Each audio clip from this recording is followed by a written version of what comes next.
இந்த 2.5 வருஷம் நீங்க பட்ட கஷ்டங்கள் அவமானங்களுக்கு பதில் இருக்கா அப்படின்னு கேட்டீங்கன்னா பதில் இருக்கு. அந்த பதில் மார்ச் 6th அப்புறம் வரும். சத்தியமான உண்மை, நான் வணங்கக்கூடிய அந்த முருகப்பெருமான் மீது சாட்சியாக வருகின்ற காலத்துல பிரிந்து போன எல்லா உறவுகளும் மறுபடியும் உங்களை தேடி வரும். இனி உங்களுடைய பிறவியில இப்ப நீங்க அனுபவிச்ச அந்த அளவுக்கு கஷ்டங்கள் இனிமேல் வராது. ஏதாவது ஒரு முயற்சி பண்ணீங்கன்னா சக்சஸ் ஆகும். முதல்ல தடை தாமதங்கள் இழுத்துக்கிட்டே இருந்துச்சு, இப்போ தொட்ட உடனே அது துளங்கும்.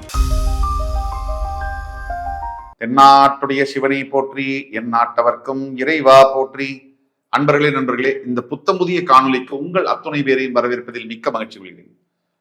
2026 சனி பயிற்சி வாக்கிய பஞ்சாங்கப்படி கும்பராசியிலிருந்து மீனராசிக்கு சரியாக மார்ச் 6th அன்னைக்கு பெயரவிருக்கின்ற சனி பகவான். இந்த பலன்கள் 12 ராசிக்கு என்ன செய்யும் அந்த வகையில இன்றைக்கு நம்ம பார்க்க போறது கடகராசி.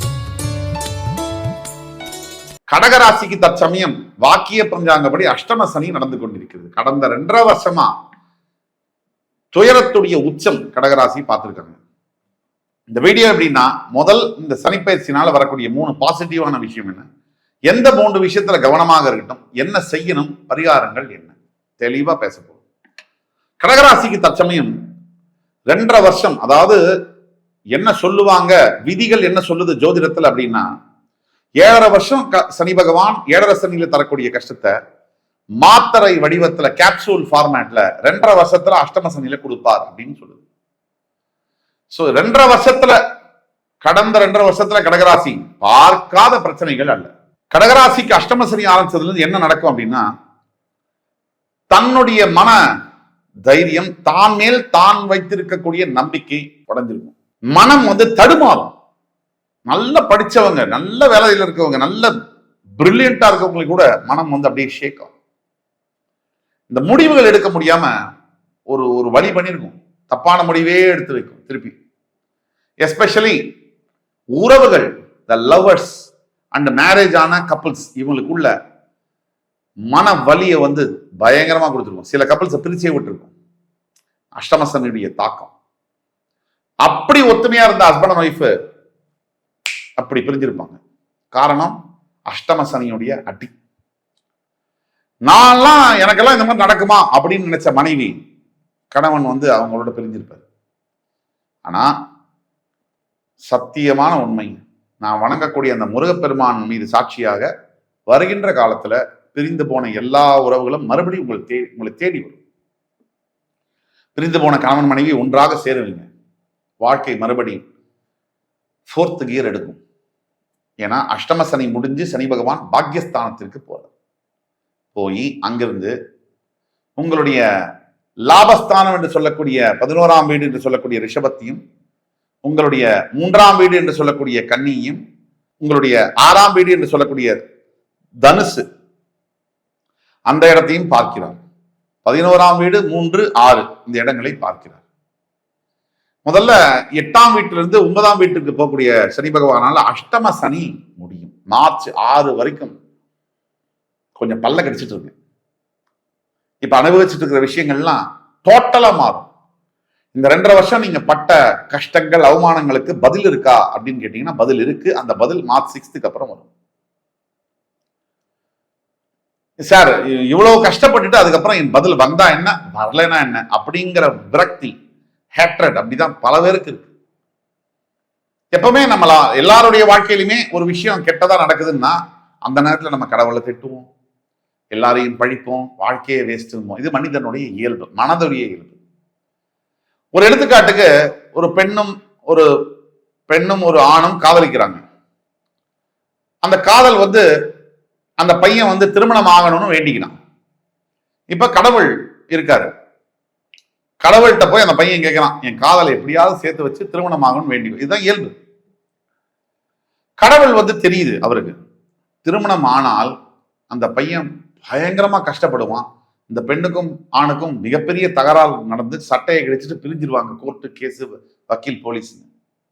இப்ப கடவுள் அவனுடைய காதலை நிறைவேற்ற வேண்டுமா, நிறைவேற்றக்கூடாதா? இதுதான் கேள்வி. நிறைவேற்றினா ஃபுல் லாங் டேர்முக்கு அவனுக்கு பிரச்சனை. அன்னைக்கு திருப்பியும் கடவுளை அன்னைக்கே பிரிச்சிருக்கலாமே. நிறைவேற்றலைன்னா என் காதலை நிறைவேற்றலையே, கடவுளே இல்லைன்னா. இப்படிதான் ஜோதிடருடைய நிலைமையுமே. நெகட்டிவா சொன்னா நெகட்டிவ், பாசிட்டிவா சொன்னா பாசிட்டிவ், ரெண்டுமே தப்புன்னா இதுக்கு நடுவில் சொல்லவே முடியாது. அதனால நான் சொல்ல வரக்கூடியது என்னன்னா, கடகராசியை பொறுத்த வரைக்கும் பல விஷயங்கள்ல இதுக்கு முன்னாடி என்ன வேணா நடந்திருக்கலாம். அடுத்த கட்டம் வாழ்க்கையில நம்ம நகர்ந்தே ஆகணும் இல்லையா? அங்கேயே இருக்க முடியாது. சோகத்திலேயே உலகத்திலேயே பெரிய சோகம் அப்படின்னு நினைக்கிறது என்ன தெரியுமா? பெற்றவர்கள் உயிருடன் இருக்கும்பொழுது தாம் பெற்ற குழந்தைகளை இழப்பதுதான். அதுக்கு மேலாம் ஏதாவது இருக்கா? பணத்தை இழந்து, வேலை இழந்து, சொத்தை இழந்தா கூட பெற்றவர்கள் தான் பெற்ற குழந்தையை இழப்பதற்கு மேல ஒரு வலி இருக்கவே முடியாது. ஆனா அந்த வலி கூட மறையும். அந்த ஏன் மறையும்னா காலத்திற்கு அவ்வளவு சக்தி இருக்கு. இப்போ இந்த அஷ்டம சனி காலகட்டத்துல உங்க வாழ்க்கையில என்ன வேணா நடந்திருக்கலாம். பிரச்சனைகள், தோல்விகள், விரக்தி, மனம் அப்படியே உடைஞ்சு போயிருக்கலாம், பண இழப்பு, அவமானம், என்ன வேணா எது நடந்தாலும் அந்த எபிசோட் முடிய போகுது. ஒரு ஃபுல் ஸ்டாப் எல்லாத்துக்குமே உண்டு. அந்த ஃபுல் ஸ்டாப் வரப்போகுது. இனி உங்களுடைய பிறவியில இப்ப நீங்க அனுபவிச்ச அந்த அளவுக்கு கஷ்டங்கள் இனிமேல் வராது. இந்த உறுதியை கொடுக்க முடியும். அடுத்து நல்லது நடக்கும். என்ன பாசிட்டிவ் சேஞ்சஸ் நடக்கும்? முதல்ல இருந்த மன இறுக்கம் விலகும். ரெண்டாவது, நீங்க இப்ப ஏதாவது ஒரு முயற்சி பண்ணீங்கன்னா சக்சஸ் ஆகும். முதல்ல தடை தாமதங்கள் இழுத்துக்கிட்டே இருந்துச்சு, இப்போ தொட்ட உடனே அது துலங்கும். மூன்றாவது, போன உறவுகள் எல்லாம் மறுபடியும் உங்களை தேடி வருவாங்க. நீங்க செஞ்ச நல்லதை நினைச்சு வருவாங்க. கவனமாக எங்க இருக்கணும்னா பண விஷயங்கள்ல கவனமாக இருக்கணும். அனாவசியமான செலவுகளை கட்டுப்படுத்த வேண்டும். 2, உடலம்ப பார்த்துக்கிற விஷயத்துல கவனமாக இருக்கணும். 3, முக்கியமா எந்த விஷயத்துல கவனமாக இருக்கணும்னா குழந்தைகள் விஷயத்துல கவனமாக இருக்கட்டும். அவங்களுடைய ஹெல்த் விஷயத்துல நீங்க என்ன செய்யணும் அப்படின்னா, கடகராசியை பொறுத்த வரைக்கும் இப்போ நீங்க உச்சபட்ச நடிகர் விஜய்க்கே கடகராசி தான். கரெக்டா மார்ச் 6 சனி பயிற்சிக்கு அப்புறம் தேர்தல் நடக்கும். அதுதான் சொல்றோம், அவருக்கு தேர்தலில் மிகப்பெரிய வாய்ப்புகள் இருக்குன்னு. அப்படிதான் கடகராசியில பிறந்த ஒவ்வொருத்தருக்கும் உங்களோட வாழ்க்கையில டர்னிங் பாயிண்ட், ஏதாவது ஒரு திருப்பு முனை எல்லார் வாழ்க்கையிலையும் இருக்கு. அது மாதிரி திருப்பு முனைகள் வரப்போகுது, இருக்கு. மார்ச் 6க்கு அப்புறம் இருக்கு. அது வரைக்கும் பொறுமை காக்க வேண்டும். பொறுமை தான் உங்களுடைய கவசம். அதே மாதிரி 2வது பாயிண்ட், பழச நினைச்சு வருத்தப்படுறதோ இல்ல ஃபியூச்சர்ல என்ன நடக்கும்னு நினைச்சு பயப்படுறதோ ரெண்டுமே நிறுத்தணும். உடனடியாக நிறுத்தணும். ரொம்ப யோசிக்கவே வேண்டாம். எவ்வளவு யோசிச்சாலும் எது நடக்கணுமோ அது நடக்கும். 3வது, உங்களுடைய தந்தை தாய் இவங்களுக்கு ஏதாவது குறைபாடுகள் இருந்தால், உயிரோடு அவங்க இருந்தாங்கன்னா குறைபாடுகள் இருந்தால் முதல்ல போய் அவங்களுக்கு பண்ணிடுங்க. மன திருப்திக்கு பண்ணிடுங்க. இதை 3த்தையும் செஞ்சீங்கனாலே போதும். பரிகாரம் அப்படின்னு எடுத்தோம்னா கடகராசி என்பவர்களுக்கு கண்டிப்பா இந்த சனிப்பெயர்ச்சி சமயம் போது, மார்ச் மாசம் போது குலதெய்வ வழிபாடு என்பது உடனே ஆரம்பிச்சாலும் நல்லது.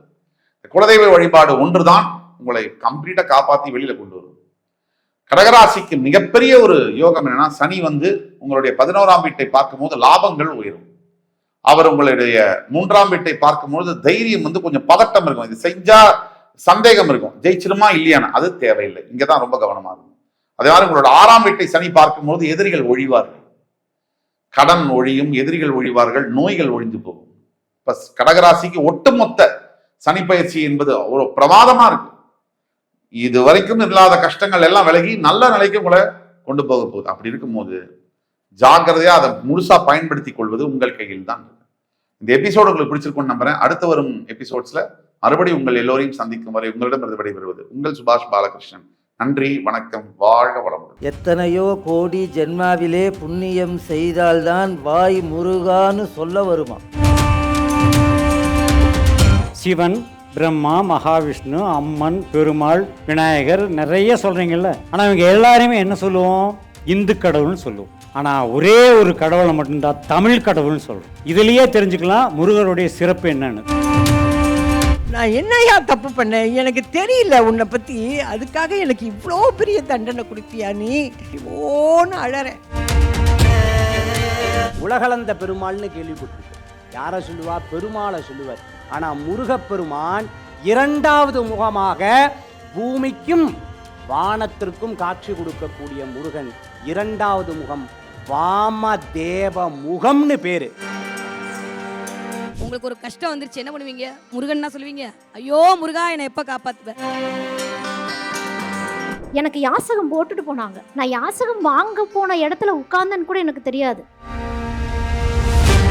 அதாவது சொல்லுவாங்க, செவ்வாய் வருவாய் அல்ல. முருகனை நினைத்தால் முருகா என்ற ஒத்த சொல்லுக்கு, அந்த ஒத்த மந்திரத்திற்கு அங்கே வருவாய் மட்டுமே இருக்கும். வரம்பில்லாத அருளை தருபவன் முருகன். அப்ப எதிரியான அந்த சூரபதுமனையே தன்னோடு வைத்துக் கொள்ளும் முருகப்பெருமான் நமக்கு எதை தர மாட்டான்?